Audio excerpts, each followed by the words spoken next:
ایک دفعہ کا ذکر ہے کہ ایک کسان کے پاس 2 بالٹیاں تھیں۔ وہ روزانہ ان بالٹیوں سے اپنے گھر پانی بھر کر لایا کرتا تھا۔ ان میں سے ایک بالٹی میں چھید تھا جس سے مسلسل پانی بہہ کر ضائع ہو جایا کرتا تھا، جبکہ دوسری بالٹی بالکل ٹھیک تھی اور ایک بوند پانی بھی ضائع نہیں ہوتا تھا۔ وقت گزرنے کے ساتھ ساتھ چھید شدہ بالٹی پانی کے اس ضیاع اور اپنی اس خامی پر شدید افسردہ اور غمگین رہنے لگی، اور اس نے اس بارے میں کسان سے بات کرنے کا فیصلہ کیا۔ کسان کو جب اس بات کی خبر ہوئی تو اس نے اس بالٹی کو اپنے ساتھ ایک واک پہ چلنے کو کہا۔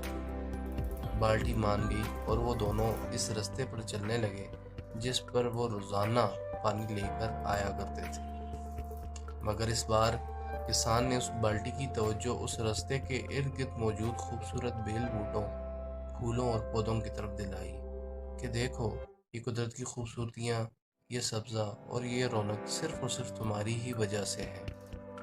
اگر تم سے یہاں روزانہ پانی نہ گرا کرتا تو یہ پودے یہاں ہرگز نہ کھلتے۔ یہ دیکھ کر اس بالٹی کو یہ خوشگوار احساس ہوا کہ وہ خامیوں کے باوجود بھی دوسروں کے لیے کتنا مفید ثابت ہوئی، اور کبھی کبھی ہمیں لگنے والی ہماری خامیاں بھی کتنی کارآمد ہو سکتی ہیں۔ اب وہ بالٹی اس چھید کے ساتھ بھی خوش و خرم رہنے لگی۔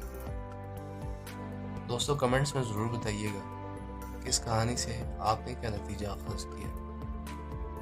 ویڈیو دیکھنے کے لیے شکریہ۔ مزید ویڈیوز کے لیے ہمارا چینل لائک، سبسکرائب اور شیئر ضرور کیجیے گا۔